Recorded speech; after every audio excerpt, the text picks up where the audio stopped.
Thank you, Madam Chair, for giving us the floor. The fundamental principles and right at work is under threat in many countries. We cannot deny the facts that the shortage of decent work opportunities force many young workers to accept jobs of poor quality, low salary, and even without access to social protection. It is challenged by contractualization, informalization, flexibilization, and digitalization of work.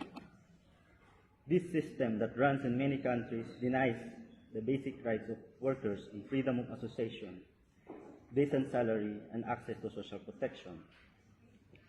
Please hear the short testimony from Philippines.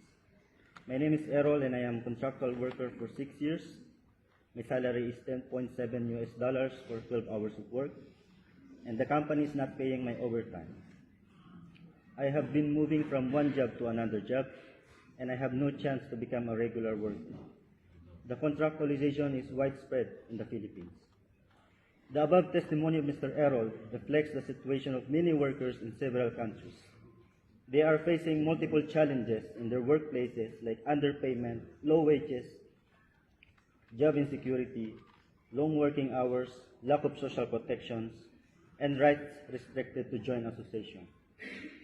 This problem may sound repeated and obsolete, but it is a reality that has never been addressed so far by the concerned authorities. We believe that young workers have right for just work and dignified life, and this cannot be achieved if the young workers continue to be exploited. Therefore, we urge the national government to strengthen their national laws concerning the abolishment of contractual work system. Likewise, not to settle on minimum wage, but instead on decent living income. We urge trade unions to adopt and extend their membership to the contractual workers and other categories of workers to cover their rights in CBA. Finally, we ask the ILO for strict implementation on Convention 138 and 182 for the abolishment of all forms of child labor and the follow-up on Recommendation 204 on the transition from the informal to the formal economy.